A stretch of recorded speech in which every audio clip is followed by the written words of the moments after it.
My deep appreciation of theater history was instilled in me by Tom Empey, a college mentor to me and hundreds, if not thousands of others. While teaching Greek theater terms, he would grab the fabric of his slacks and say, "You see these pants? Euripides, Eumenides," making light of content that could be considered rather dry and stuffy while still maintaining respect for the art, which is what I want to do with this podcast. For each episode, I invite a guest from the many paths my theater career has taken me down. I give my guests no idea what we'll be talking about, but they know we're going to find an outrageous story about theater history and perhaps get a better understanding about why we're still doing it after all these years. So, welcome to Euripides Eumenides, and I am your host, Aaron Odom.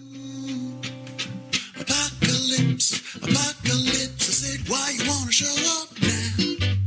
Just when the heart of my life was getting good. I'll give you one more chance. Walk on out of the door, yeah. Get your ass to getting where the getting is good.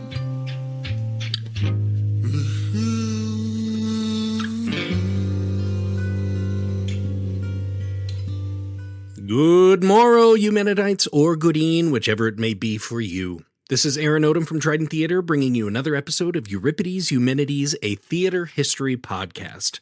I'm going to keep this intro short for this episode, since the episode turned out to have a lot more content than I originally planned, but I just didn't want to deprive you, my listeners, of any of the juicy details of this episode. I heard about this topic just recently, and I wanted to dive into it a little bit more, and once I found my guest, this idea just bloomed, and quickly, too. So, joining me today is an old student of mine, Larrisa Epperson. If you get to know Larrisa at all, which is easy to do because she's pretty personable, then you may start to call her by her preferred nickname, Roo, like the little kangaroo doll from Winnie the Pooh. She's just had that nickname about as long as I've known her, and I really don't know the origins. Larrisa is just Roo. So anyway, Roo has gone out into the big bright world and is paving her own theatrical path as an actor, director, and singer. She's almost never without a project, which we'll describe shortly. Plus, she's also just had a book published, which she'll also describe. The book is for sale on Amazon now. It's called I'm Leaving That Piece Here, and I'll let Roo tell you about it as we go along.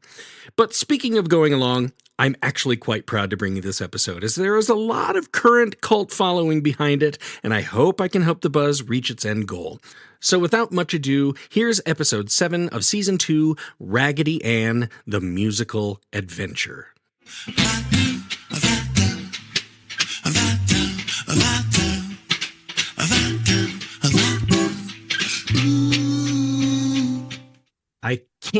I have rehearsal is something I see on your social media all the time. All the time. Yeah. I don't think I'm ever home. You know what? That's okay. That's okay. The first time I went to New York, I Airbnb'd and I stayed in basically like an old tenement that's like a block away from Times Square. And so, the room's like 15 by 15. You have a shared bathroom down the way. And yeah, exactly. And I'm like, oh, this is kind of a crappy room. And I'm like, what am I talking about? This is the place I come to sleep. That's it. Yeah. I should not be here if I'm hanging out in New York for 3 days. I mean, when you're an actor, like your home is just the place where you rest. Right. Yeah. And that's it. Yeah. I keep my stuff there. The air conditioner's in the window. Exactly. I'll lay my head down for about 7 hours and then bye. It's fine. Yeah. This is why I have cats. They don't care about me. They can it's fine. So you're currently in the Vancouver area. Am I right? Vancouver, Washington? Yes. Yep. And you've got 3 shows going on right now in your rehearsal life. Oh my God. Yes. So the first one I've been, it's kind of like a little benefits concert. We have a tiny little theater here that still does 3mm film. Oh, wow.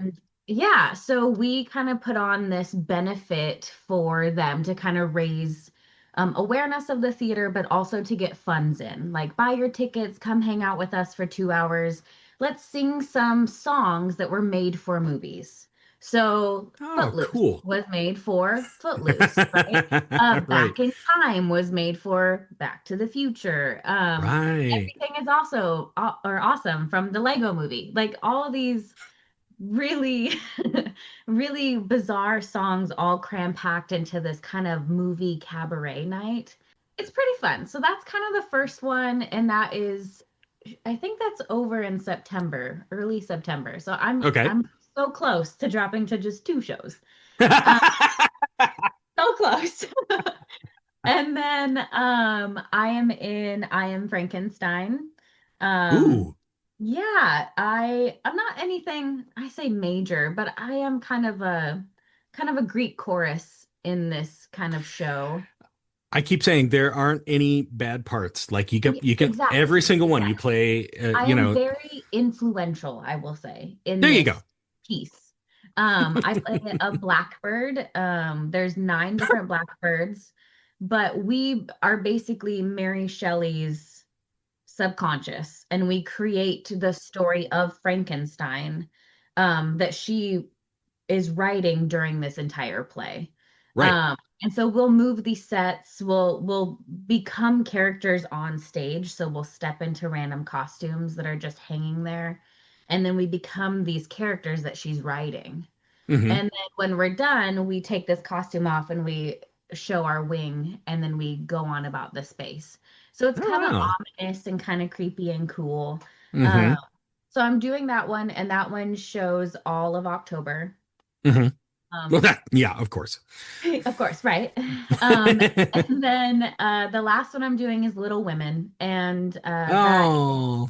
yeah, that's showing in December. I'm an understudy for Amy, but I'm Oh, also okay. the ensemble, so it's like it's not too much of a hassle. It is the whole script that I have to learn, which is if it's fine. Like I'm not worried about that, but I do like the fact that I'm singing and then just straight play and then singing again. So it's like a little vocal rest in between there. Oh my So gosh. You just gave me yeah, a great idea for another episode. I've never I think about it. I respect these people all the time. Understudies and swings. Like oof, it's rough. the work. The It's rough. work. And It's yeah. so much work and no payoff. Well, maybe some payoff, right? Oh, well, once that girl goes on vocal rest, you can get up there and do your thing. Precisely. That's fine. Or, if you just want to like help a girl out. Right. Right. Right. But, I'll take a yeah, day off for you, Rue. Anyway, yes. that's Yeah. fantastic. That's fantastic. And you've directed and you've done all kinds of stuff up there. But Yeah, yeah. most recently, I had forgotten you'd done this. In all of this, you have found the time to Yeah. write a novel. Yeah. Oh my word. It's Okay, tell me intense. about that. Okay. Well, I've written 18 books. I don't think anyone knows that. Um, they're not published, but Oh, okay. not a lot of people want to read this. It's hockey smut. Nobody cares about that. Um, so I'm just saying. There's a market. There's a market. There is a market. So not a lot of people have read those. I have published a poem book when I was in college. Hmm. I published that one called 365 Days of Art, where I forced myself to write a poem every day, and take a photo that represented that poem. So that was hard.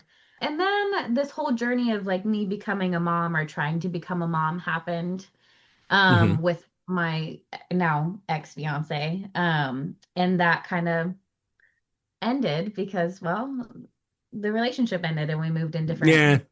ways, which is fine. Yeah. But that kind of stemmed this new book called I'm Leaving That Piece Here. And you can find it on Amazon, but it's Hmm. not so much a novel, more of like a poetry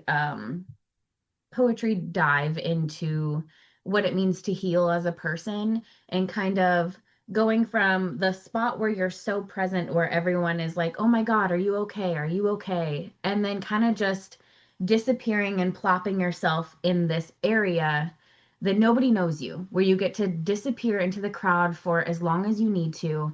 And when you're done falling apart and nobody asks you how you are and if you're okay, then you can pick up the pieces and come home and leave all that garbage there. So when Wow. Yeah. everything had happened, I kind of based it off of like this fire that happened and it burned everything down. And there's this one bud that is still going to pop up out of the soil above all the ash and still grow this entire forest that's beautiful that people love. Oh, And that's wow. kind of how it was based. So yeah, we went to New York for a week. You know Yeah. that. I mean, we Yep. talked the whole time. Oh, I was And asking where you were staying. Yeah. exactly. And I mean, we were on Broadway like the entire time. Hmm. Saw, a lot of friends on stage, so that was really awesome. But I was walking most of that time alone, like my Oh, man. ex-fiance and I went together and they had things to do and I had things to do and I kind of just lost myself in the crowd, which is what I needed. Um, Oh, I I wrote when I was there, and then I came back and I found myself, and I was like, I've done this two other times, and this is not new, but right. I need to figure out who I am and just kind of sit with that for a while. So yeah, Oh, now, that's fantastic. Okay, yeah, so it's called, what is it called again? it's called I'm Leaving That Piece Here. I'm leaving that piece here Yep. and available on Amazon. Yes. Yes. And I've just got to tell this to everybody. It's Larissa with two R's. I And can't one S. tell you, and one S. I cannot tell you how many times I got that wrong. Even trying to send you an email to invite I to the know. show, I'm like, oh wait, I it's two know. R's and one S. That's I right. know. Oh God, when you were my student, Even in high school, like, come on. oh, good Lord. And then that was the worst because you were in competitions with your friend Marissa, I who also know. had a double S and one R, and I could Yep. never get it right. That's why we just go with Rue, right? Because Yeah, it's there we easy. go. Hmm. It's I've easy. never lost any sleep over this, I promise you. Uh, Okay, sure. but wow, that's fascinating. And see, that's a very interesting thing of taking like a very personal story Yeah. and not necessarily like fighting any demons, but learning about how to grow out of that. Um, I do not know how this actually happens, but it seems to be absolute kismet because that really develops into where we're going to go with our story today. Oh, okay. It Okay. really does. It's very interesting. But yeah, so I contacted you about this. You're gung ho. You're like, let's do it. Hmm. And so um, in your copious amounts of spare time, I asked you a Yeah. question to kind of mull over. Yeah. And the question I asked you was this: what's your favorite piece from the world of the performing arts that is based on a toy? Yes. What do you think? I mean, I kind of struggled a little bit because I was like, Aaron, what the fuck does that mean? Um, I was like, huh? I reached out to a friend and he was like, I don't know what that means. And I was like, I'm not crazy. I was like, don't tell me anything, but Mhm. I wanted to make sure I wasn't, tripping. But I thought about it. I thought things like puppets, I thought things like clowns, I thought, all these weird things. But the thing that I thought about the most was, and I don't know if people consider this a toy, right? Okay. Thinking like a physical toy that I used to play with that I see kids with or adults, definitely adults, especially in our line of whatever. Um, but I kind of settled on a mask.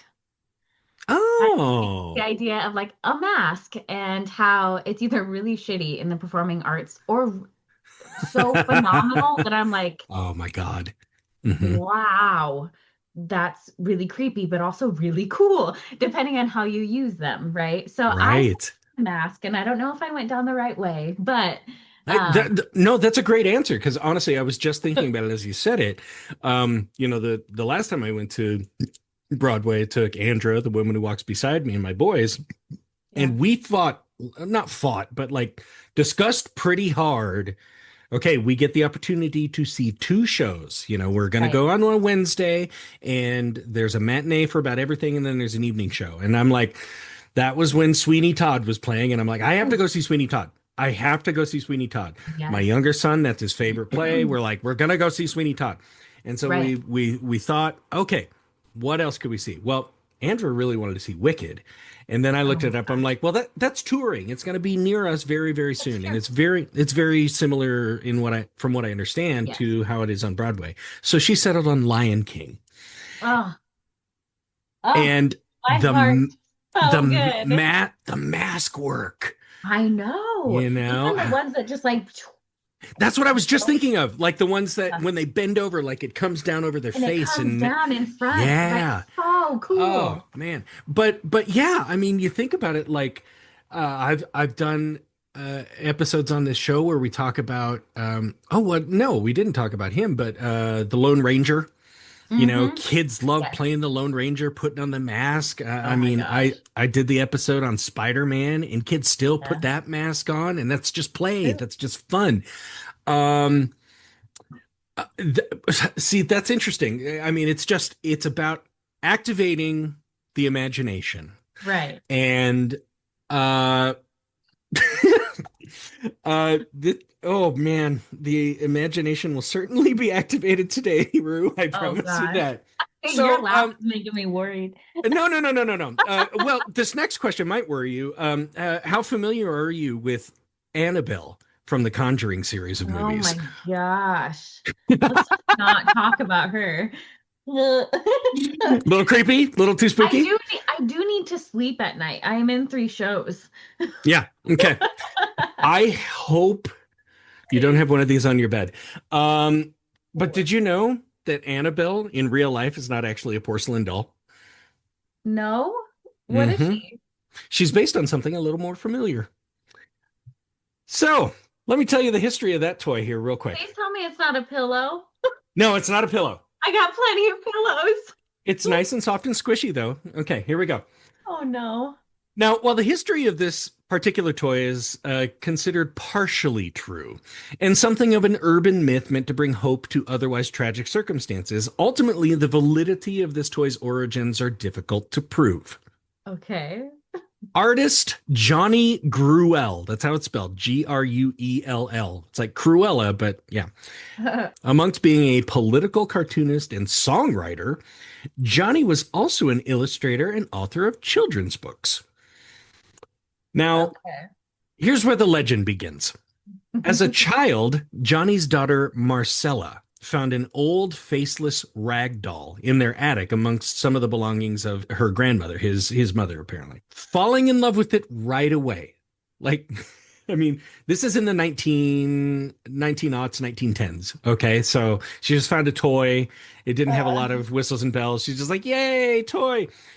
She brings it to her father, and he could see that she was obviously very fond of it. So, being an illustrator, he drew a simple face on the doll and gave her a name, Raggedy Ann. Oh my God. And that's what Annabelle is. She's a No. Raggedy Ann doll. That is terrifying. I had a Raggedy Ann doll. There was a Raggedy Ann movie, wasn't there? Oh, we're going to get into it, kiddo. Don't you worry. Oh my God. Oh no. I had one of Okay. these dolls, Aaron. Oh, Okay. I think I had two of them. I think they were both made for me. I'll talk about it later. Oh my God. Now, this Raggedy Ann doll was Marcella's favorite toy until she died from an undisclosed illness at the age of 13. Not cursed at all. Not cursed at all. Now, Johnny was absolutely devastated by the death of his daughter, but wanted other children to know the love that Marcella had for Raggedy Ann. No, you don't spread that around. You keep it in the basement. You don't bring it out. No. Oh my So, God. he developed a series of books and published them, all based on Raggedy Ann and her brother Raggedy Andy and the multitude of toy friends that they had. So initially, they were just children's stories in books that, would be told to children at night to help them go to sleep. Okay. No, they're really sweet. They're really sweet. It's like, I mean, it's in the same vein as like Strawberry Shortcake or, other like bedtime stories that are going to help a kid just kind of like, that's fun and whimsical and Keep magical. And forever? Yeah. Okay. yeah, right. Why did you wet the bed again? Okay. Oh gosh. Okay. Okay. And Raggedy Ann went on so many adventures with her brother and her friends. Now, at least This was the story that was told in the first book published, Raggedy Ann Stories, published in 1918. And based on the popularity of the books, Raggedy Ann and Raggedy Andy dolls began to be sold all over the United States. Right. However, some folks couldn't afford one, so they'd simply make one for their kids. I mean, it's a rag doll.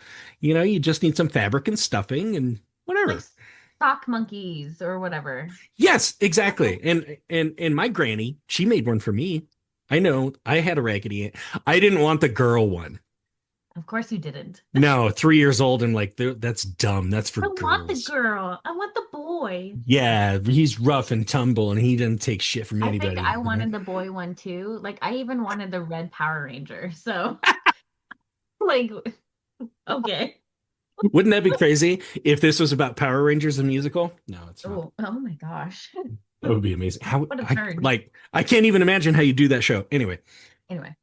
now this is all unusual timing, and I won't go into this too much. But Gruelle first applied for the patent for the dolls in May 1915, but Marcella died in November 1915. But who's counting, right?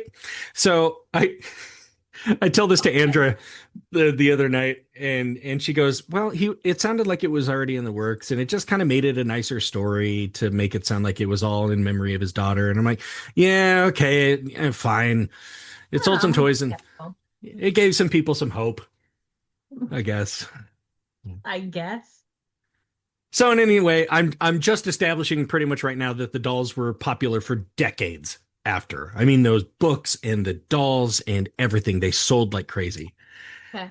Going forward several decades, the heyday of the golden age of Broadway was winding down in the late 1960s. But by then, the musical as a genre began finding new ways to infiltrate culture. So it didn't just have to be on stage. Right? I mean, Yeah. we'd seen West Side Story by this point, The Sound of Music, and all the movies had been made in, or musicals like Hello Dolly and Oklahoma had been made into big movies, right? Ma- Many animated films had already been musicals. Those from Walt Disney Studios being some of the most memorable and popular, right? I mean, Right. Snow White, what, 1938? And Yeah. it's a musical, and then everyone after had music or musicals in it. But even then, as the years went on and Disney dominated the theaters with their animated releases, a lot of producers found success in releasing full-length animated features on television and other places. Those could probably be replayed as frequently as possible based on the popularity of the IP. Okay. Probably. Producing team Richard Horner and Lester Osterman had just seen great success adapting the children's book The Littlest Angel into a full-length TV feature produced by Hallmark in 1969. And for the next several years, we're looking for their next hit, maybe for television, maybe somewhere else, despite producing many things on Broadway during that time. Like, I think, there were a couple things that I saw them produce. Oh, A Moon for the Misbegotten. They did the original production on Broadway, as far as I understand. Oh, okay. Okay. I mean, like that's no small chickens. That's not even a phrase. Anyway, they considered a lot of popular IPs out there, and very early on landed on the idea of adapting the stories of Raggedy Ann to Ooh. the small screen, big screen, somewhere. You're wincing. I'm just so I think like okay, Raggedy Ann doll. Yeah, that's totally fine. And then what could we do to make it not so sweet? Let's just morph her into this creepy murderous child. Like what? I don't Hey, look, the demon that possessed that doll just chose a host, just chose a vessel. It could have been a tea kettle. It could have been a telephone. They picked the doll. Oh.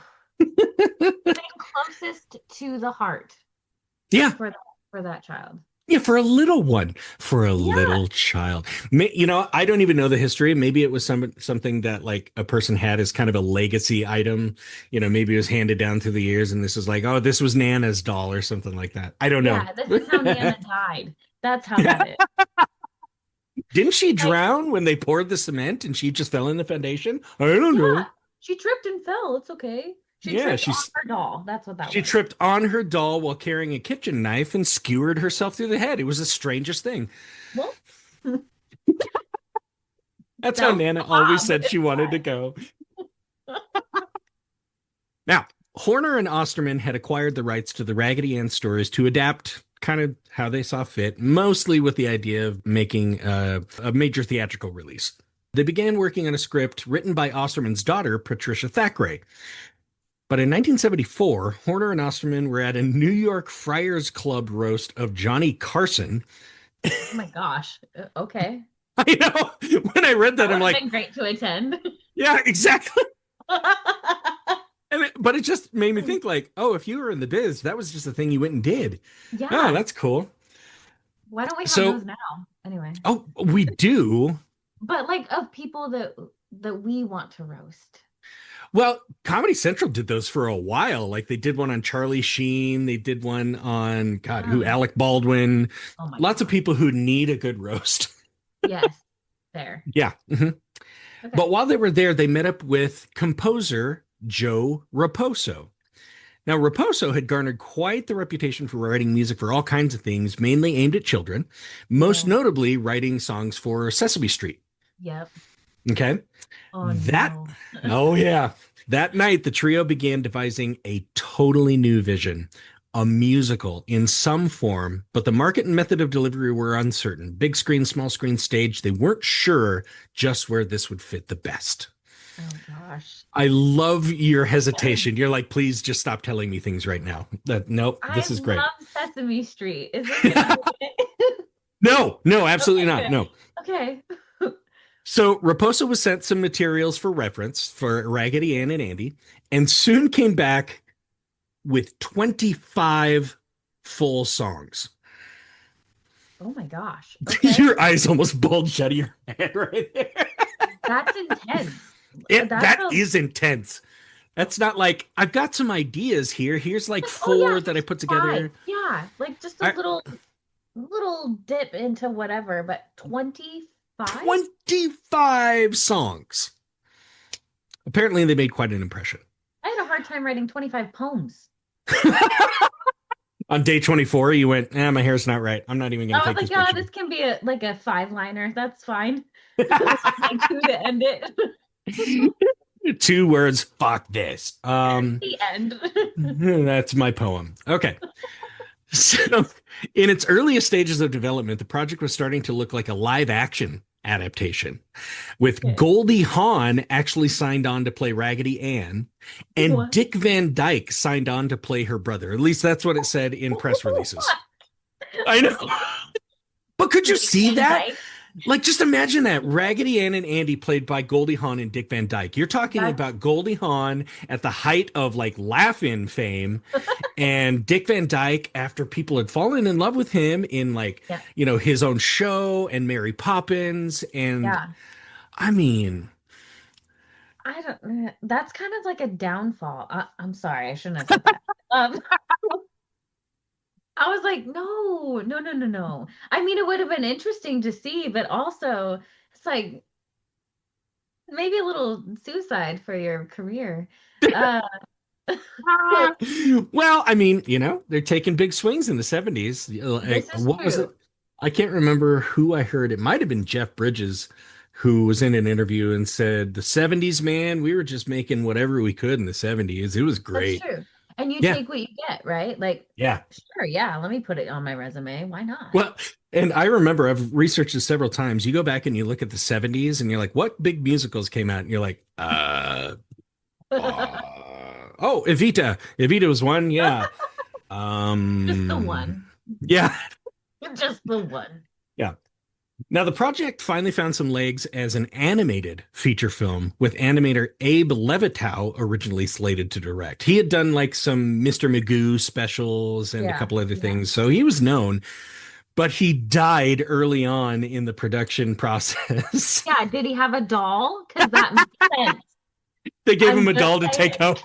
Yeah, like just some inspiration. Take this home with you. And then miraculously died the same way the daughter did. Yeah, if it a happens to be conspiracy walking down the theory. hall, yeah. Yeah, if your teapot starts calling your name. Abe, drink me. Okay. So, by a happy chance of fate, legendary animator Richard Williams was available. And if you don't know Richard Williams, go look him up. His stuff is So good. incredible. He took over direction of the project. One way I can tell people, like, if you want to know what Richard Williams did, watch Who Framed Roger Rabbit, Oh, so because he good. did. He did a lot of the animation stuff in that, and it's crisp and it's beautiful and it's Oh, brilliant. Um, so he took over the project, and it eventually got its name, Raggedy Ann and Andy: A Musical Adventure. Okay, yes. Larissa, the entire thing is on YouTube. Yeah. Oh, I bet. Uh-huh. I And bet. it's honestly quite impressive from an animation standpoint. There's one song that Raggedy Andy does where he's like just kind of dancing around, but he's like twisting himself up, kind of not necessarily in knots, but kind of like a screw, and then completely unwinding himself. And this is all done with animation, hand-drawn animation. Oh my gosh. It's really beautiful. It's good Okay. stuff. The plot centers around a young girl named Marcella, who is Johnny Gruelle's daughter. Oh And she God. has this strange Yeah. array of dolls and toys, all air quotes led by the spunky Raggedy Ann. Strange. Strange. I said deranged. I'm telling you, like it literally, the red flag was there, and they just wore it on a scarf. Okay, they're like, "Oh, look at this red scarf I made." I mean, Anyway, I just added that thing about Annabelle as kind of an interesting tidbit. I didn't mean for it to be the whole focus of the episode, but my God, now it's going. I'm It's telling on. you, connections, connections. My director brain is like, "Oh man." Yeah. Now, beginning and ending as live action, this movie starts as Marcella's just playing with her toys, but the film switches to animation as she starts to play with her imagination with the toys, right? So it's like that's a neat transition, and you can see kind of like the childlike, plot building as you're playing kind of thing. Um, and so it's just like all of her imaginative whims playing with her toys as they set out to rescue this new toy, a pretty doll from Paris named Babette, and she's being saved from the nefarious Captain Contagious. Okay, that's a Yeah, he's name. he's this weird pirate, and he's got a little parrot on his shoulder and all that stuff. Captain Oh, Contagious. I never found out why. I didn't know if he was like, the measles or something, but whatever. gangrene or something. I Yeah, don't don't tell RFK. Um, Now, honestly, this is really all I need to mention about the plot because the animated movie isn't meant to be the main focus of this story. I have something grander in mind. know. Oh my gosh. Um, Okay. but there might be several reasons you've never really heard of this. I mean, we know a lot of animated features outside of Disney stuff. I mean, All Dogs Go to Heaven is one that comes to mind. But there are several out there. So anyway, I guess first, Richard Williams went pretty hard on this project, like often overdoing it in terms of what was needed to tell the story with animation, even though he was really good at it, often went over budget and over time, which caused him to be fired and rehired at one point. Like fired and rehired in a certain amount of time frame. They were like, I "Oh shit, we need you." Yes, exactly. I think it was like, you are spending too goddamn much money on this. Get the hell out of here. And then the next day they're like, oh God, we I'm got like, so sorry. yeah, I overreacted. I overreacted. We love you. Yeah, Yeah. here's an extra zero on your paycheck. Yeah. Yeah. Um, but to point this out, just how weird it got and how overblown it got, there is a section of the film in which Anne and Andy are captured in the woods by a taffy monster called the Greedy. Okay. What? It's all very imaginative, like you think about a little girl playing with her toys, and she's just invented this monster that, is gonna suck him up and hold on to him and whatever, right? Yeah, but taffy in the woods, that's not a good combo. No, it's probably not good to eat it afterwards. That's all I know. So they're taken to the Greedy's lair for a section of really truly beautiful animation. Like I watched a couple clips from it and I'm going like, wow, this is awesome if you can condense it. This Right. thing is almost 10 minutes of the 90-minute movie. What?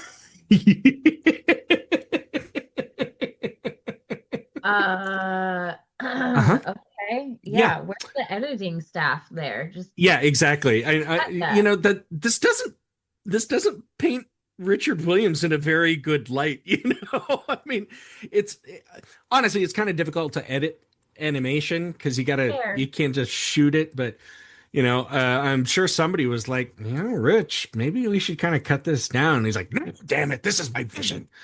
Maybe 3 minutes. Just 3 minutes. Do we have to have the whole surfing montage? No. All right. Next, another reason you might not have heard of this, most of the songs didn't really further the plot along. Okay. And if you're talking about musicals, like there's a definite reason why a song has to be sung. Like Right. I love that critique from people who don't really like musicals all that much. It's like, well, why do they sing all the time? It's like, well, it's an art form in which Right. this is the best way in this world that they can express exactly how they feel. Right. And it moves things along generally. There are some songs that You are gotta hope there's some momentum there, because if yeah, not, then yeah, I'm siding with them. What are you doing? okay. Um, so really it just ended up making the story a lot longer, despite the songs were really well crafted tunes. I mean, they're by this guy who's does all these Sesame Street songs, which Yeah. once you get one in your head, it's stuck. Yep. Yeah. I Like mean, the I'm still, counting song. Don't even get me started. oh my God. Of course, the 25 that Raposo originally wrote, Rue, I want you to guess how many made it into the final movie. You got to think like musicals. Sometimes, I remember there was one show that was produced locally, and I was just kind of thinking like, man, that's going to be tough because there's like 12 big musical numbers in that, you know? So of the 25 he originally wrote, 21 made it into the movie. You're so Um, disappointed. I don't even have like words. I am so baffled right now. 21? 21 of 25. And remember, most of them didn't really do anything to further the plot along. Oh my God. This is for kids, right? This is for kids. This is for kids. Sing Maybe a that's the song. only way they can hold, the audience focus. Hey, the kids will like it. Sing along. Sing along. Oh, that Oh doll my is singing gosh. about something. I don't know what, but it's a lot of fun. Where are we? Um, That's terrible. yeah. That's did you hear my answer? 4? Four.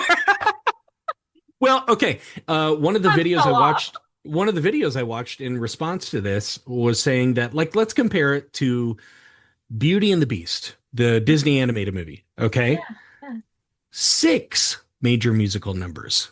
6. See, that's where I was getting like this Right. idea of like Mhm. 4, 5, maybe. Yeah. No, Yeah. 21. 21. That's like a whole day at the theater if it had momentum. That's like a Yeah. 24-hour viewing. Yeah. That's like when I found out that Dr. Dolittle, the original movie, was 3 hours long. I'm like, why? Yeah. What are they doing? For what possible reason? Not all animals have problems. Yeah, no. And you're going, oh, that horse can talk too? Okay. Oh, wow. Hmm. The Anyway. snail can as well? Weird. Oh, let's find out what the snail's problem is. Oh, it's too slow. Go Yeah. figure. So nonetheless, it was expected to be a huge children's hit that year because it didn't really have a lot of competition, right? Oh, After all, Disney only released 4 animated features in the 1970s, and other animators like Ralph Bakshi were making animated content that was considered a little too racy or scary for children. I mean, he was behind the 1978 release of The Lord of the Rings. I'll just leave it at that. yes. Okay, that's a great, see, right? You're like, oh, good, spooky, right? But you're like, not for the kids. Like, Yeah, it no. definitely, yeah. But the final nail in the coffin was that this was released in mid-April 1977, when by the end of May 1977, there was this little movie called Star Wars that seemed to take up everybody's attention. Ah, It was the Chef's Kiss. let's So- go. Yeah, so everybody's going nuts for Star Wars. Nobody remembers that Raggedy Ann and Andy came out in movie theaters in 1977, just a Well, month and a nobody half before. cares. Nobody cared. I mean, I The didn't. kid, the kids don't want to see that anymore. Let's go see spaceships and stuff, right? Yes. Now, be that as it may, the team of Horner and Osterman and Raposo and Osterman's daughter Patricia Thackeray were still convinced they had a viable product, but possibly in another market or a medium. By 1981, Thackeray had developed a project for the stage out of the script, mainly meant for something that like community theaters could offer. You know, it's just a cute little thing for kids and everything. She licensed it under her name only because she had all the songs removed. I mean, bravo. Oh, well, hold on. To be honest, even though they didn't often help the plot move, the songs were really more of the charm of that show. Oh, I mean, there's oh, one oh. scene in which Babette, the French Yeah. doll, like she's a prisoner on a pirate ship, but then she like becomes sexy pirate captain and convinces all the pirates to do her will to a song, and you're like, oh, well, that's fun. Let's go, girl power and shit. Sure. Yeah. So the non-musical version of the with only the book portion wasn't really too enticing, even though that version can still be licensed today. What? Yep, you can go do The Adventures of Raggedy Ann and Andy by Patricia Thackeray. Okay, this is the new WoW production. I don't think so. Oh, come on. We could just put little like Annabelle dolls in the audience, like Oh, every just other wait. seat. Oh, just wait. Just wait. We are right at the cusp of something amazing here. Okay. By 1983, Raposo was on the board for the Empire State Institute for the Performing Arts, also known as ESIPA. ESIPA producing director Patricia Snyder. I can't believe how many Patricias are in this story. Anyway, Yeah, for real. we got two so far. ESIPA producing director Patricia Snyder knew the feature film actually very well. She remembers it and said, yeah, and then Star Wars came out and ruined everything. That's probably not how it happened.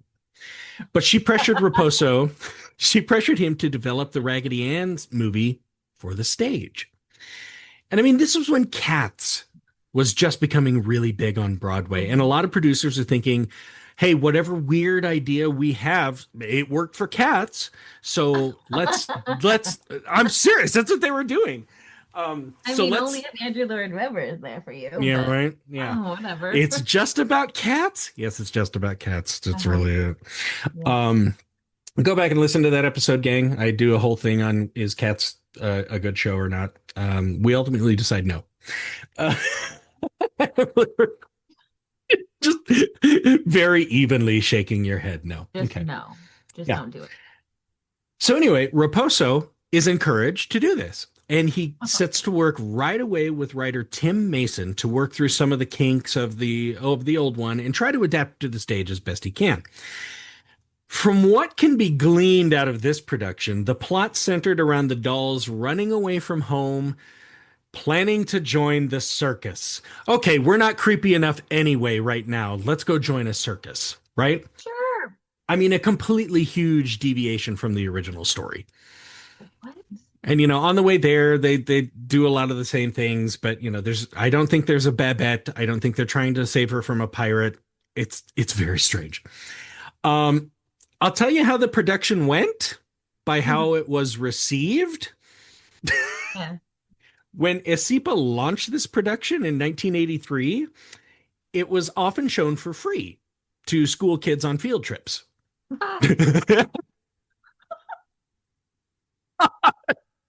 Your Okay. reactions are fantastic. I My can't God, hide this. I'm why sorry. why suggest this to children? Like, come see the creepy dolls that were possessed. Also, run away to the circus because that'll save you. Oh yeah, run away for one thing. Run away. Yes. Yeah. Oh God, and join the circus, which definitely is not terrifying. Um, so one parent accompanied one of these productions and actually, I don't know how this happened, but complained to the press that the tone was incredibly dark, definitely not meant for children, and definitely way too scary. Just thought that? I mean, Yeah, yeah. Oh, they go to the circus? That'll be Welcome to the fun. shit show. Just like, Yeah, come on. right. Okay. So apparently the press ran with the story and it got out everywhere and everyone was like, don't go see that. It's scary for children. But I thought it was on Raggedy Ann. Yeah, no, just scary, Huh. spooky. I Yeah, see where this spooky, scary part's coming in. right. Isn't that weird? Huh. And so apparently field trip performances were then canceled by schools quite a bit after that. So they took it off the stage and went, Oh, I okay, wonder why. back to the drawing board. Okay.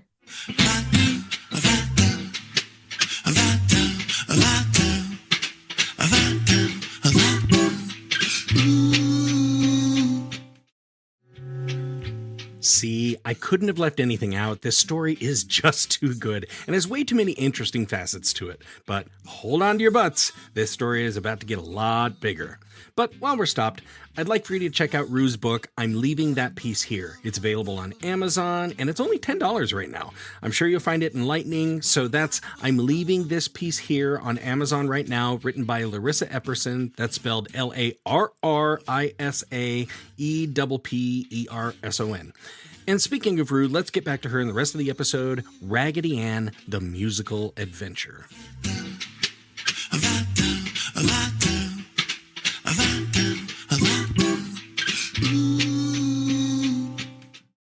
Raposo, though, was still convinced that the show had some viability for the stage.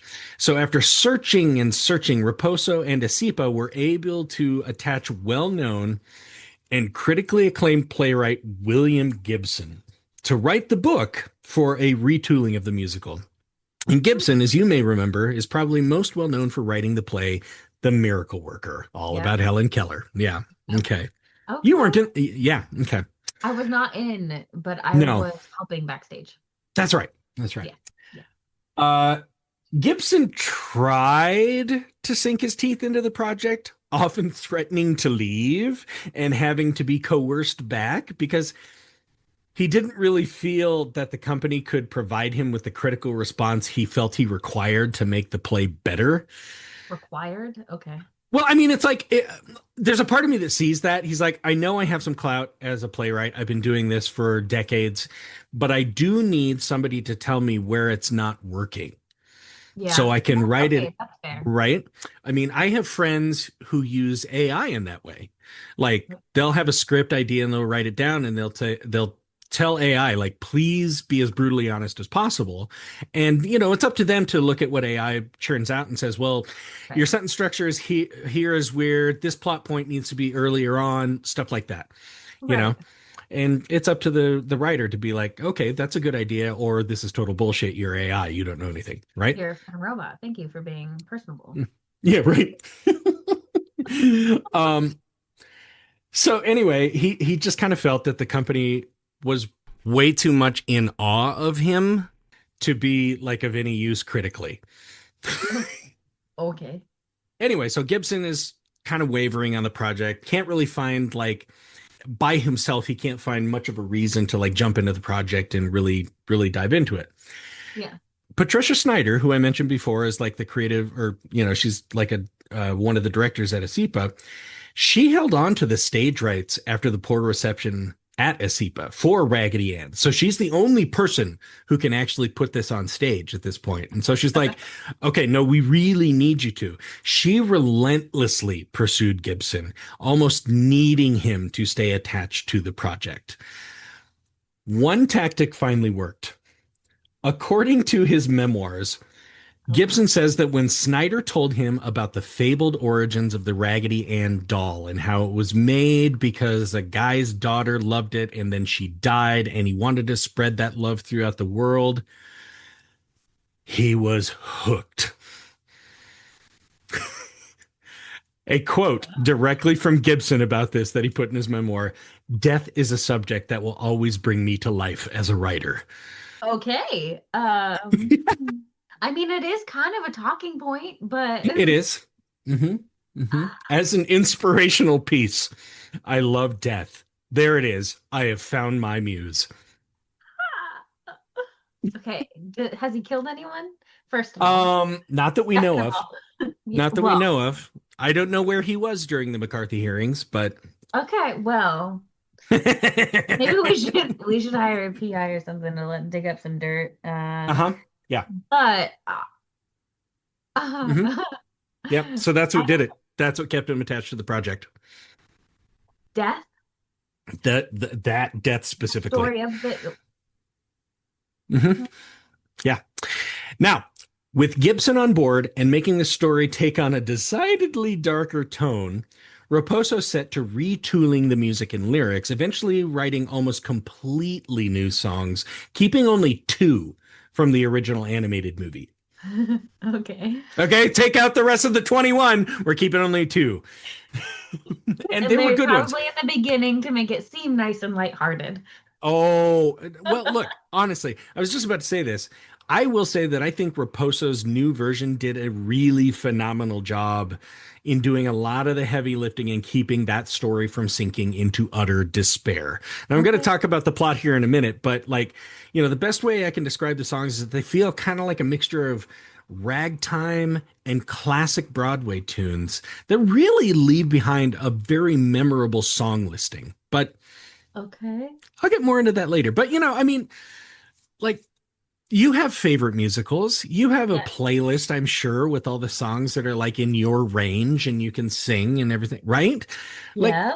a lot of good actors do. And then there are some of those ones where if you're playing them around friends, they're like, wait a minute, I don't know this one. Where did you hear this? Yeah. Yeah, that's There's what these also are. some that like cause concern. Oh, yeah. Okay. But like when I tell people that Spring Awakening is one of my favorite musicals, they look at me like, "Are you sad all the time?" I mean, probably. That's honestly what I think when people tell me Dear Evan Hansen is one of their favorites. I'm like, you do Oh, understand this is about a really strange stalker, right? yeah, or like Hades Town. Oh, Yeah, I beautiful. love You're it. right. Beautiful music, Love but it. But I mean, think about it. Like, mhm. you do realize that Persephone just drinks herself to death all the time because she's in a really shitty situation. And Yeah.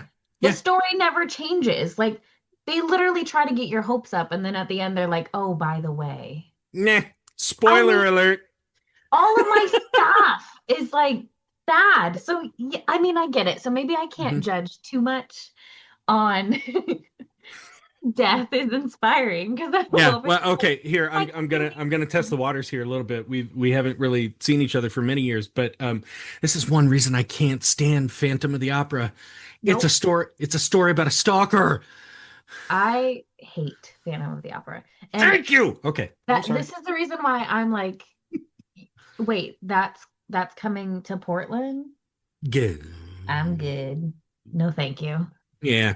I mean, I will say I perfectly acknowledge what it's done for musical Same. theater and everything and it does and getting people to go to shows. I mean, its last few years it was like who's playing the Phantom now? Let's go see that. I've already seen 10 other Phantoms. Yeah. Anyway. I would rather be like, oh, this person's playing the Phantom. Good Mhm. for you from a distance. Like, I'm still not That's going to come to you. great to know. Um okay, so back to this story. Okay. Ra- Raggedy Ann the musical was retooled and re-released at ESIPA in 1985 with all of these changes to a much better response, but not enough to make a Broadway launch. Oof. Investors just wouldn't be in for investing unless there was some really positive buzz, and they still kind of had the stuff from the previous years. It's like it's too scary. People are, why would they come see this again, even if it's been redone? Right.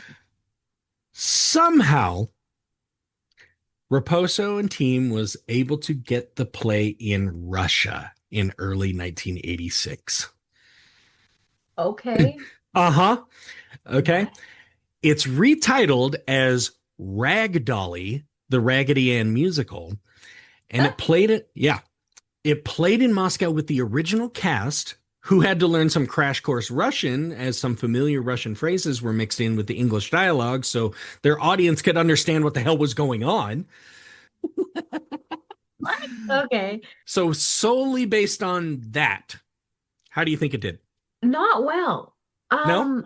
No, only because I mean maybe it could be fine. My directing mentor from college, Mhm. I'm like he actually goes and does shows in the Ukraine, all in a Really? language that he doesn't know himself, but his wife does. And so they literally just translate.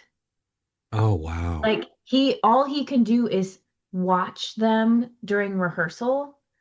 And as the director, he can't even understand it. All he can see is the show and Yeah. how like the acting is happening.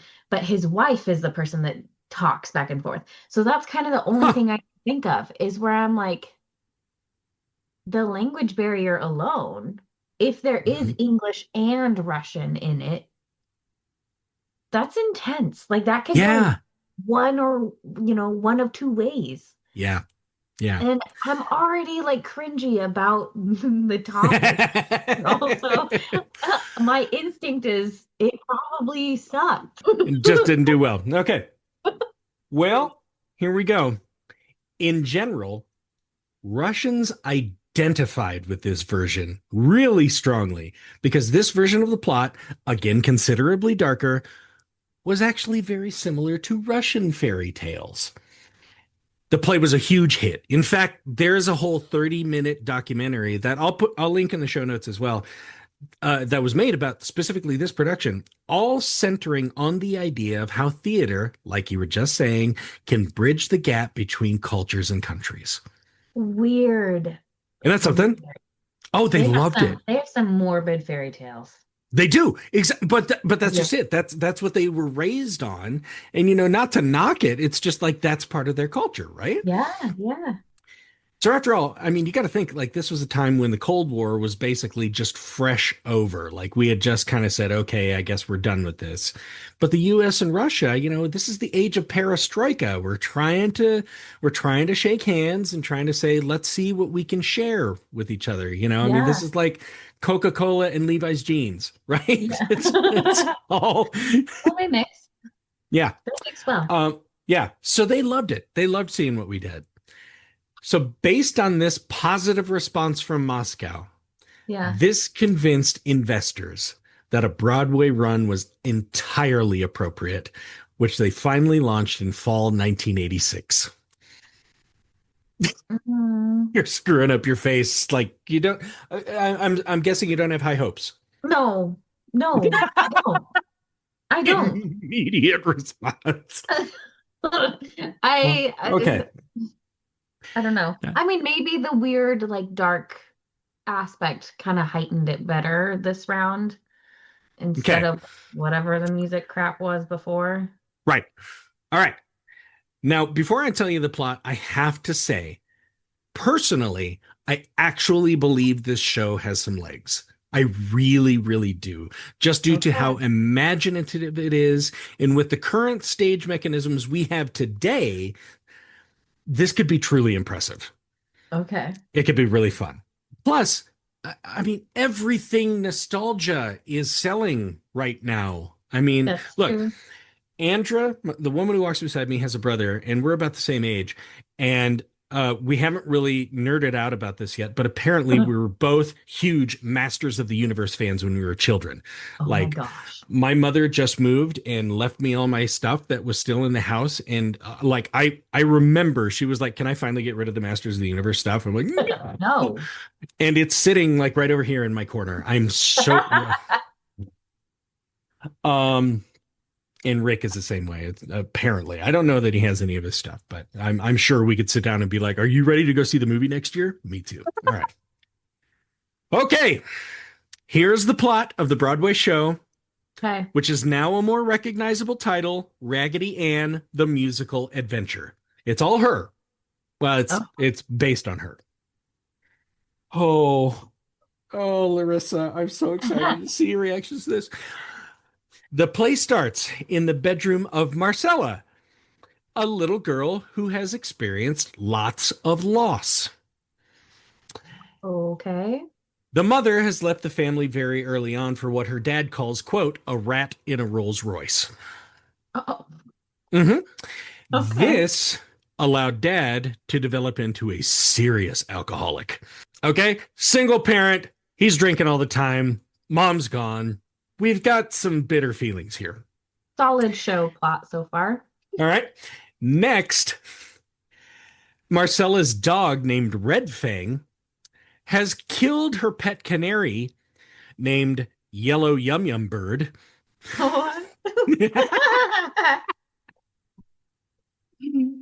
But Okay. when eating Yellow Yum Yum Bird, Red Fang choked on the bird and died. So they're So both not dead. so yum yum anymore. Okay. Not so yum Got yum. Yeah, both pets gone. Mom's gone. Okay. Dad's kind of gone. Oh, and to top it all off, Okay. Marcella is probably dying, and we don't know why. This is a horrible show to go see. This is so sad. Oh my God. Okay. Okay, wait, I'm going to bring it around. I'm going to bring it around. So at the opening, there are three doctors in her bedroom, and they've just finished examining Marcella, and they can't explain why she's failing to thrive. So the dad kicks them all out, and to make her feel better, he gives Marcella a doll that he put together himself named Raggedy Ann. And he shows Marcella how he has made Raggedy Ann sweet and caring by sewing a candy heart into her chest. Oh, okay. Okay, it's just to activate your imagination and say, so look, you can see that this person has a heart that cares for you, and you can actually feel it. Not like that bitch mother who left with the rat in the Rolls Royce, right? Okay. Okay, so dad leaves, Marcella goes to sleep, but awakes to a very alive and sentient Raggedy Ann. And soon the doctors return as clowns and repeat their diagnosis as a big Broadway show-stopping number. It's really funny and catchy, but it's so grim at the same time. And then they leave to report to someone they call General D. Okay. Okay, now, if you're kind of confused, when I just describe it here, you're like, what is going on? But if you were to see it, you'd see what happens next, and you'd be like, okay, I'm going along for the ride. Raggedy Ann reveals to Marcella that this is her dream now. Okay, she's no longer in the real world, so these clown doctors are just things that are in her dream. And it makes sense. She just saw them. They were goofy and stupid. They didn't have anything worthwhile to say. So let's bring them back as clowns, and it just makes it a little more palatable to hear what they all had to say, right? So Raggedy Ann says, this is your dream, and here in your dream, we can do whatever you want, Marcella. Now, while Raggedy Ann tries to persuade Marcella to go find her mother and maybe get some kind of resolution there, Marcella says, no, I'd rather go find my canary. She's a child. She's a child. You attached to that better than the mom, then I understand. I would. Yep. Now they're joined by several other dolls from Marcella's room, including Raggedy Andy, and they set off to do whatever Marcella wants to do. So where should they go first? Well, Marcella says, I know the one place we shouldn't go is my closet. Okay, little kids in like the closet in a dark bedroom, right? You're like, let's not open that door. Where does the rough and tumble adventurous Raggedy Andy go first? The closet. The closet. Mm-hmm. Ooh, yikes. And out pops General D, the villain of the story. Okay, he is a bad dude. In earlier versions of it, he actually had kind of a rat face. So the rat in the Rolls Royce, right? Yeah. But he's a great imaginative, spooky villain because he's like all encompassing. He's like, he sees all, he knows all, and he's just got his fingers in everything. He's just a rotten character and one villain you love to hate. Okay. So anyway, General D, the D stands for death, decay, and destruction, and done for. Oh, okay. Cute, like a kid would come up with that. Oh my gosh.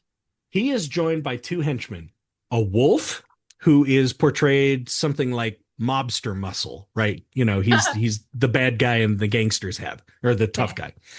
And Bat. So you got Wolf and Bat, but Bat is more like a slinky seductress. Ooh. Like you think a Broadway Cats costume, but it's a bat. Yeah. Oh, Okay. okay. Okay. Uh, General D declares that he will come back from Marcella as it's not quite time for her to die yet. That's tomorrow at 6 a.m. He'll be back then. What? Uh-huh. Yep. How old is Marcella? Uh, well, I mean, in the legend, she's 13 when Right. she dies, right? So she's got to be somewhere earlier than that. Could you I don't- imagine? Oh Could you my just God. imagine being that young and being like, "Oh no, you'll die tomorrow, sweetie. It's okay." Yeah, you got about 7.5 hours. Get some sleep.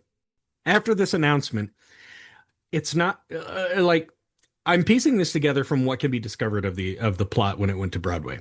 Yeah. Marcella and the dolls are then magically transported to a Miami shipyard where General D apparently says this is where all toys go to die. Okay, so we're kind of going to like an elephant graveyard in a way, right? Whoa, yeah. For toys, right? See, now Yeah. you're kind of getting into it. It's like this is kind of Oh. imaginative and interesting. They Okay. meet a character from the original animated movie, and this is actually a longtime favorite character from the book series, the camel with wrinkled knees. Yes. Okay. Yeah, I mean, it's Yeah. just this blue thing with patches on it, and his knees are all wrinkly because there's too Yeah. much fabric on them. He is being held captive by General D and sings the song Blue from the original movie. And I challenge everybody to go find Blue by the camel with the wrinkled knees because it's a great. It reminds me a lot of like Mr. Cellophane from Chicago. Yeah. Okay, it's that kind of song. Like he's been forgotten and he's singing about why nobody loves him and stuff like that. Weird. Okay. I mean, I look at it too. I'm like, this absolutely could be a little soft shoe number. That could be in the Great American Songbook, For sure. Yeah. right? Okay. So in any case, Marcella and the dolls, they rescue him and they decide to go see the doll doctor in Los Angeles, who we've never heard of. I just think of like a little girl playing make believe, and this is what she comes up with. I know what'll fix everybody. Let's go see the doll doctor. He's obviously in the land of angels, right? Los Angeles. Let's go. They turn Marcella's bed into a boat and set sail.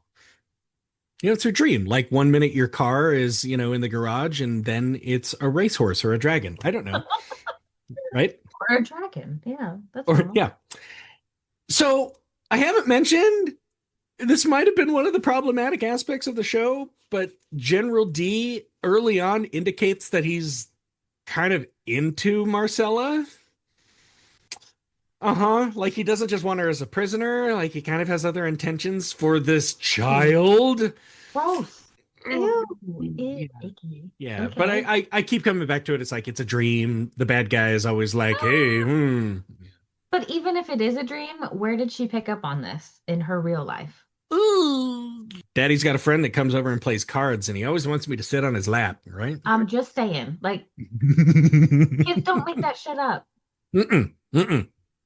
So anyway, while at sea, Marcella and the dolls are attacked by a sea monster and also by General D's big white-gloved hand with a big thumb ring on it. It's just like it's a thing reaching out of the sea trying to grab them.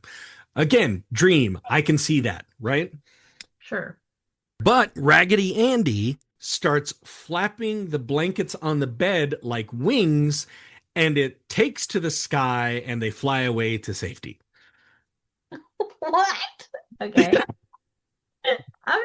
Kids' imaginations, just like See, but if you're not thinking about this in the realm of kids' imagination, like a video I was watching to get ready for this was saying, like, if you don't sink into that, then the idea of a talking doll is going to freak you out for the next like hour and a half of this show. yeah.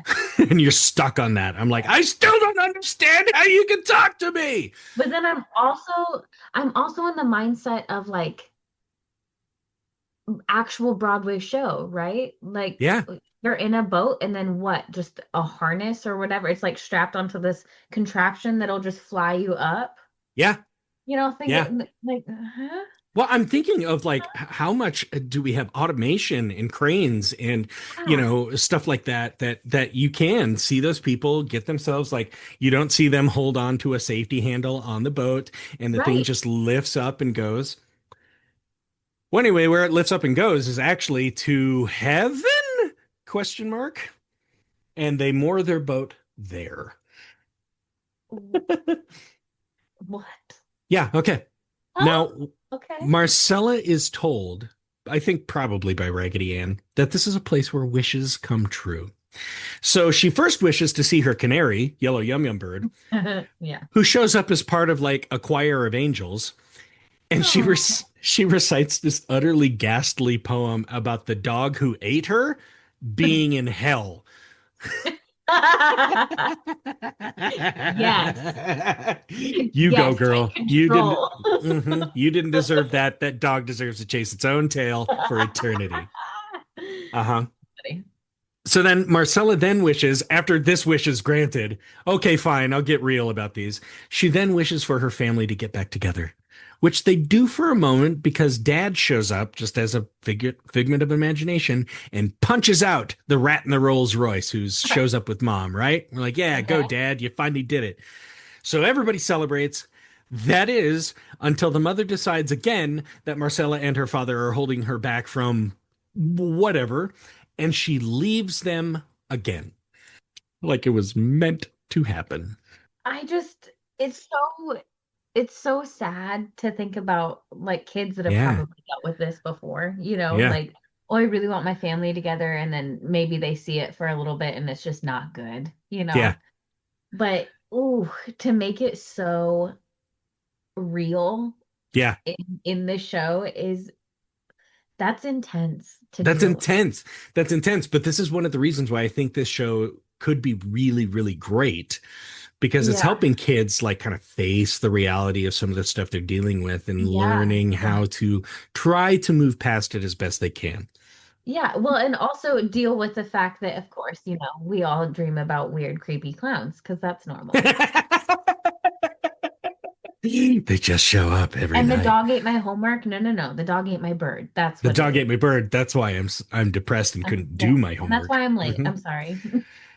Okay, so mom leaves in heaven, and all of this, the show, all seem to be the workings of General D, who is just there to terrorize the poor Marcella, obviously, Right. to get her to fall in love with him. I don't know. Ugh. Anyway, after that, Raggedy Ann sings this great song, vowing to keep Marcella happy no matter what. Oh, okay. Okay. Like you have finally somebody who's looking out for your best interests all the time, no matter what. But then, under orders from General D, the Bat chews the rope that tethers their boat to the clouds, and Marcella and the dolls all fall from the sky, and that's the end of Act One. What? Yep, I just went through only Act One just now. Uh, what? Okay. Uh huh. I think intermission needs to be longer than 15 minutes. I think I need more than one drink in intermission, is what I'm Yeah, saying. I think that maybe a whole cocktail hour is great. Yes, I'd like the Bill Cosby special, please, if you could. Yes. Yes, Just knock please. knock me out or give me something that the colors are going to talk to me. Yeah. Okay, beginning of Act Two. They Oh God. land, they land in Omaha on top of what they determine to be a meat processing plant. Why? I don't know. What? Uh-huh. I no idea why. This is all a kid's imagination. Did Sweeney Todd open up a new place? I don't know. I Come don't know. on. Well, I mean, they wouldn't want to end up in Cleveland. The river's on fire at that time. Um, but they're on this meat processing plant in their boat on top of it, and they are guarded by Wolf and Bat, who turn out to have been Marcella's dog and canary in a previous life. Interesting little Huh. plot twist that really it kind of gets developed here in just a moment. Interesting. Um, Okay. Bat then seduces Raggedy Andy mainly to keep them in line because he's always trying to escape and find a way out. Yeah. The song is called You'll Love It and is apparently very reminiscent of like a Vegas showgirl number. Ooh. And I'm like, but No. but but let's think about this. This is the beginning of Act Two. You got to have a song that is like the hook back into the show and everything. Fair. So Fair. so she's got Why not make it weird? yeah, and why not make it Nice. weird and have a big number Sexy uh bat. with sexy bats. She has a whole chorus line of dancing girls behind her. I think they're called the Batettes. That's awesome. Right? That's perfect. Yeah. Okay. Okay. So we're back in the show. It's like, all right, we're having fun. General D then shows up and tells everybody about his thumb ring, which has a jewel in it that can see anything and everything. Ooh. Okay. And he admits that the whole Bat Seduction song was just set up to try to get Raggedy Andy's map to the doll doctor that he has in his pocket. Oh, You son of a bitch. I mean, yeah. yeah. General D then confesses that he wants Marcella to join him as his Queen of the Dead, which apparently pisses the bat off. Okay. Okay. I mean, like, I'm not dead yet, but okay. Okay. So this is one of the plot points that I'm like, if I saw it, I'd probably get it a little bit better. But the dolls then manage to lull the general to sleep with song, and they steal his thumb ring. And that way they don't need the map. They can get right to the doll doctor no matter what. They Right. know right where to get him. Okay. So General D wakes up and he's really pissed off about his thumb ring being gone, and he orders his henchmen, the Bat and the Wolf, to go get him. But Bat, who apparently is in love with the general, and we don't find out until exactly this moment, she won't do it. So the general kills the bat by stuffing her into one of the meat processing chimneys, and the wolf, who loved the bat, is left behind by himself to howl in agony over his lost love. I'm telling you, Sweeney Todd, So, throw me into the incinerator. only this Grind time it's me up. it's bat Like, meat, bat sausage. Oh, I that- know. But remember, keep in mindset, it's a little girl's dream. It's a little girl's imagination. This is just what happened. Like, if you even look at one of your own dreams and you wake up and you go, what happened? While you were in the dream, everything made sense. You're like, yeah, the stairs turned into snakes. I don't know why they did that, but the snakes are here, and now we've got to feed them into this paper shredder. It makes sense. It makes sense. Um, Okay. Okay, so after the Marcella and the dolls get away, they're all scattered, though. They all go separate directions, and they are now lost individually in Grizzly Woods National Park, trying to find each other and a way out. And the woods are littered with like skeletons and creepy red eyes and stuff. And they also find a witch who's also lost in the woods, and she's been there a while. This witch has been lost for so long, she's looking to actually just hang herself. Oh, Yeah, but can't figure out how to tie a noose. At first, Raggedy Ann doesn't quite realize what's going on and tries to help the witch. Oh, this is how you tie a noose. I know how to do it. And sings like a very short, cute, whimsical song about it. yeah, that's cute and whimsical to sing Yeah. about. But then the dolls all find them and they go, no, no, no, don't do that. Don't do that. Don't kill anybody. Don't make a noose. Are you kidding me? So then Marcella and the witch get to talking, and the witch actually reveals herself to be Marcella's mother. Boom! Bring it around, full circle. Uh, What? Okay. You're smiling. You love it. I mean, that's such a great plot twist to Isn't it a like great plot twist? put in there. Yeah. Yeah. Oh, I like that one. and even better, the witch is looking at the girl in front of her and realizes who she is, her daughter. And she sings this song that I heard a little bit of it, not to bring up Cats again necessarily, but it's a lot like Memory from Cats. It's one of those great songs that, like Current or any Broadway. Hold on. Memory from Cats is not a good song. Fine. Anyway. How about I Don't Know How to Love Him from Jesus Christ Superstar? Okay. Oh, that's Okay. good. We'll pick that one. It's like that. It's like one of those songs that Oh. Broadway singers will put on like a compilation album, or they'll show up at a benefit and sing this song. And it's sing just it. some, Okay. it's like Sutton Foster does that song or something, Yeah. It's really, really something. And it's all about lamenting what she lost when she left her family for what turned out to be a very momentary romance. Okay. Oh, And Marcella forgives her mother in this really warm moment in this weird, strange, dark musical. that's so sweet. Isn't that sweet? That's Right? so beautiful. I mean, So, there's got to be a moment like that in every show, right? That oh, moment where yeah. people like feel for Yeah. this person that's just like a shitty being. And then Yeah. they become like their humanity kind of comes out. And Yeah. that's Yeah, beautiful. absolutely. And like I was saying earlier, it's this great lesson about, through hardship and through a lot of different, methods, you can find this way to reach a place of resolution and forgiveness and not, I Oh, mean, a kind of forgiveness where you're like, I don't necessarily forgive, but I can move on. You know what I yeah, mean? Anyway, the wolf then appears, having good. discovered their location. But after everything that happened with the bat, he allows them to escape. He's like, to hell with my boss. You guys go find what you need. So Marcella and the dolls get away, but the wolf still pursues the witch, who he chases back into the woods and apparently then kills her. Because that's the last time we ever see the witch. Oh my gosh. Okay, Yeah. well, that's So shitty. Marcella got to that point where she forgives her. Yeah, but also now you get to die. So And, you're going to go no off and longer find, necessary to the plot. yeah, go find a plot. We don't need a mom anymore. You did what you needed to with her. Okay. So Marcella and the dolls use the ring to find LA and arrive at the doll doctor's hospital. But the clown doctors are there Oh. and they reveal that the doctor is dead. General D shows up Oh, again singing his villain tune. And when I heard this one, it reminded me a lot of Toxic Love from Fern Gully. oh my gosh. Okay. Yeah, okay, like I like really that. it's a dirty tune, but you're like, "Oh Yeah. man, you are captivating in a really Yeah. I'm uncomfortable with this." Okay. Right. He's revealed that he's killed the wolf for quote, thinking independently. So this guy that helped him get away, he's now dead too.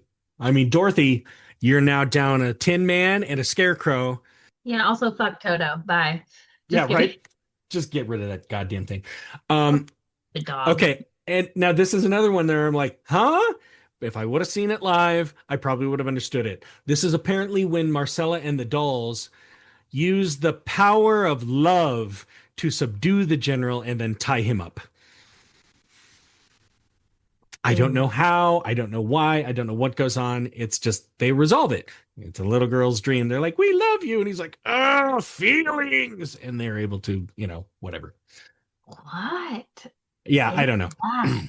Okay. So I don't know how they figured this out. Maybe they look in the ring, but it's soon revealed that the doll doctor is really not dead. He's just been tied up in the basement in the hospital, and now he's free.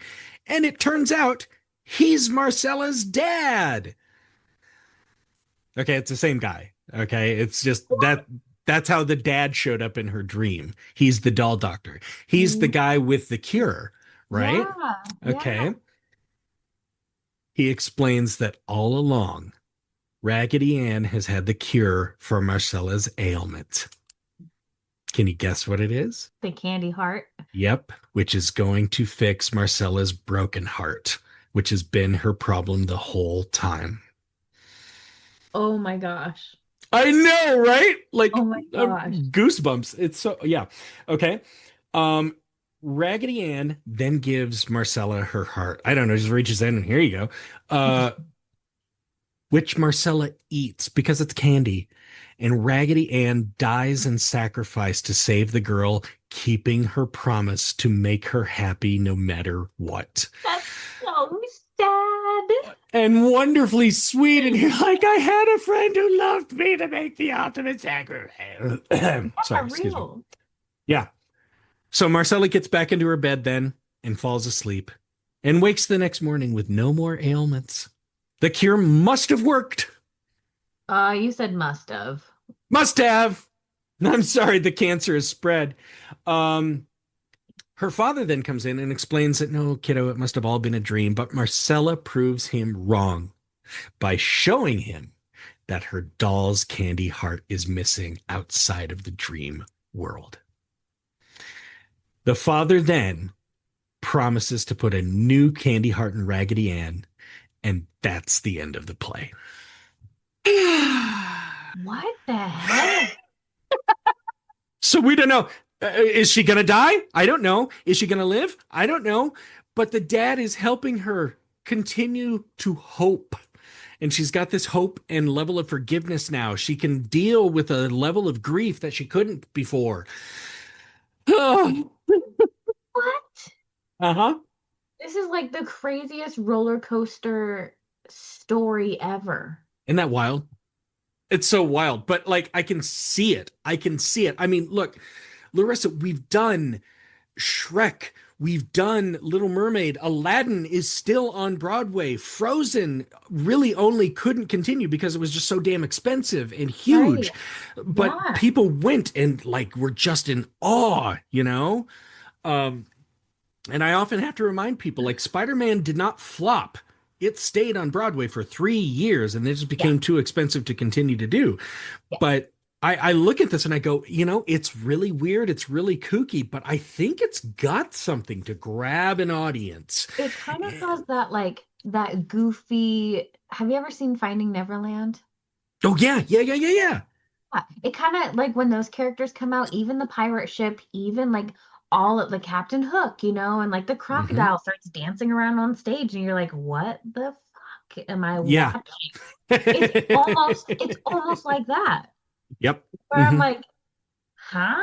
This is like Yeah. this weird, kooky adventure, and I'm like, I feel like I'm at like a children's theater, but also this is very much adult, and I'm like, huh? Yeah. It really bridges that gap. I mean, you've got this IP that is very nostalgic. Like Yeah, Raggedy Ann has been around for over 100 years at this point in yeah, 1986. Still, that's a long time. And kids are still like I grew up in the 80s. I yeah, had Raggedy Ann and Raggedy Andy dolls. yeah, Okay. yeah. And they were made for me very specially by a grandparent. So, it was still like something. And nostalgia does well anytime, really. But Larissa, I'll just start right there.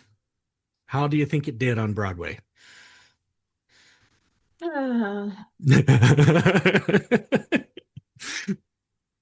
I mean, don't know. based on the fact that you've never heard of it until today. Yeah, I'm gonna say not good, but I believe like it could have had like this great dreaming process, right? With like Yes. everyone could be like, yeah, and we can do this and we can do this. Like the technical theater aspect of all of it Oh, would be yeah. phenomenal. But Yeah. like think about cost, Ooh. Yeah. like with all those location changes, Hmm. scene changes. Yeah. But I mean, Wicked is still on Broadway and it's killing still. Yeah, yeah. I don't know. I Right. don't know. Okay. So here's the over under on it. Okay. Raggedy Ann, the musical adventure, opened on Broadway on October 16th, 1986, after 15 previews, and closed on October 19th after only 5 performances. What? Hmm. And What? in all of my research, I'm looking around. I could not find like Why? here was the kryptonite of this show. I can't find it. I think it was just there are so many things. Like one, it just couldn't find the audience in America because like it's Fair. kid IP with incredibly dark themes. So it's like, all Right. right, we can't really take the kids to this because then they're gonna have all kinds of questions like, Daddy, am I gonna die? No, you're not gonna die. Do I need a magical doll to help me not die? Oh my Oh. God. Okay. It will Even the not save you. right.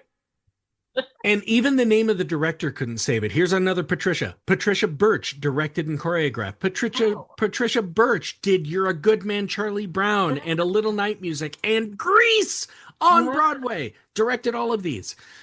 That didn't even do it. Yeah. I What? mean, I think it just came at a time when, at this time you've got Phantom and you've got Right. Cats and you've got Les Miserables, and Miss Saigon is coming right down Yeah. Yeah. we've got these big major musicals that are selling like crazy, and I think this Yeah. one just kind of like it couldn't match up to those. I mean, it kind of makes sense, you Yeah, know. I yeah. mean, Oh, yeah. dang, that would have been crazy to see Mm-hmm. though. Yep. So regardless, since the decided Broadway flop Raggedy Ann or Rag Dolly, whichever you prefer to call it, it has never been performed in its entirety since then. Like not even licensed. Like you can't get it. Wow. Mm-hmm. I'm like so shocked. I know. It What a just crazy disappeared. like history Mm-hmm. to like follow.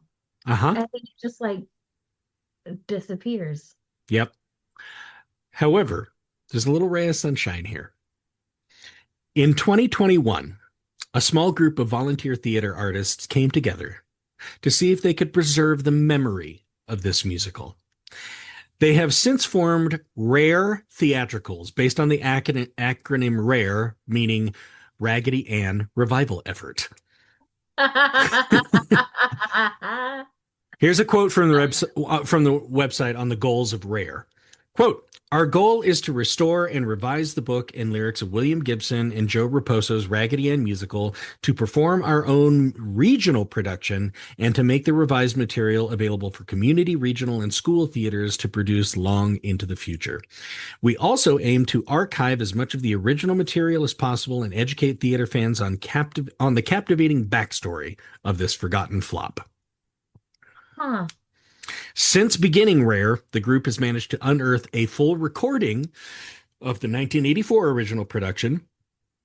They've been able to reproduce, I think it's them, the full ESIPA version, which you can find on YouTube. Okay. And they've been able to produce concert performances of the 1986 version, just concert performances of the songs, as well as a college staged reading, both of which were authorized. Oh. So somebody doesn't mind that somebody's trying to do this show again. I wonder who it could be. Could be. Hmm. You can find Rare on their website, YouTube, and Instagram feeds, and all of which will be available in the show notes. And Rue, that is my story on Raggedy Ann the musical. That is crazy. Oh my God. And then tie that to Annabelle. Like, gosh. I want my word out there. Wow. I'm so blown away. Yeah. But seriously, I still think like with today's theatrical stuff, I don't see an investor right now post COVID who says no to this. Really. It's like, yes, there's this story from 40 years ago about a forgotten flop, but that's just it. The term is forgotten. Nobody Right. remembers this thing. They could say it tried. We've now retooled it to be something that will meet the modern age, Right. I mean, you there know? are revivals of everything right Yeah. now. Yeah. Revival of this, revival of that. And there's even things where I'm like, why does this need to be a musical? Why is this on Oh, Broadway? Like, why do we need this? You know what I yeah. mean? I just, Yeah. and kind of in the same thing of, and I'm sorry if people don't like this, but Lion King was great, but Aladdin, okay, well, and what else are we doing? And what else are we doing? Like, how Hmm. many Disney things are you going to line up that we Oh, need to well, somehow put on Broadway for some reason to get money? And yes, they're probably wonderful, but also at the same time, why? why? Well, Choose I these think. things that could be remade or brought back or Hmm. Hmm. a But, story that we I haven't mean, heard. Disney's got the money and they've got the IPs. It Yeah. takes another production group to come in and swing in and try to save something and make it amazing.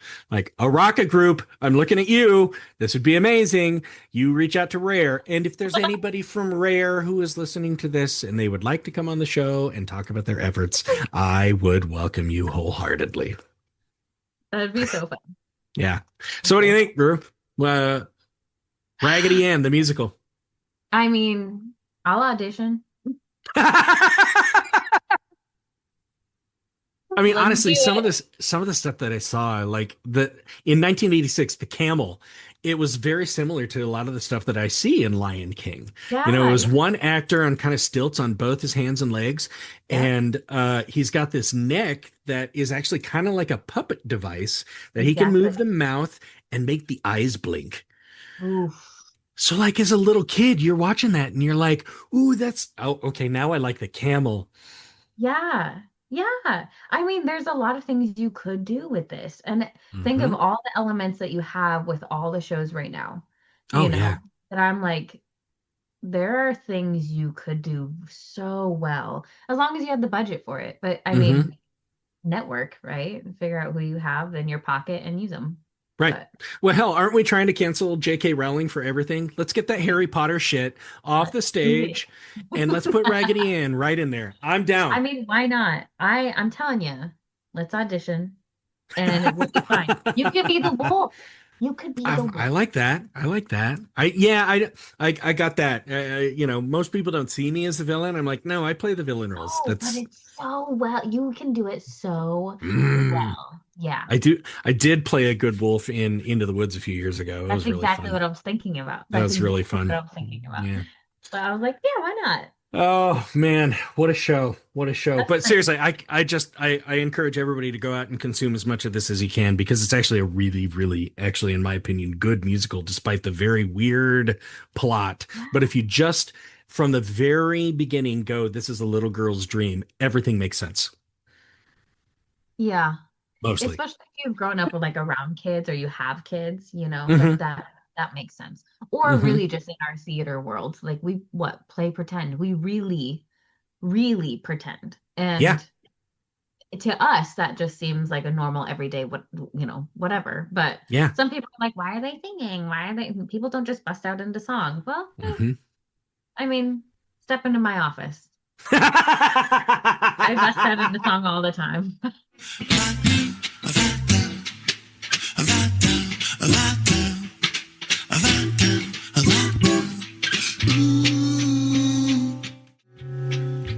I'm telling you, if I had the money or was a producer, this would definitely be a project I'd pitch today.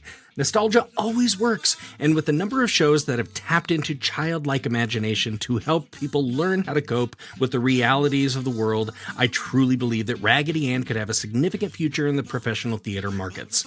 The folks at Rare would probably agree with you, and I'm serious. If anyone at Rare wants to reach out and discuss what's going on with the effort, I'd be glad to talk to you and even have you as a guest on the show. But for now, I'll sign off. I want to thank Larrisa Epperson for her contributions to this show, but this has been your host, Aaron Odom. Another episode will be in your ears in a fortnight, and I will see you at intermission.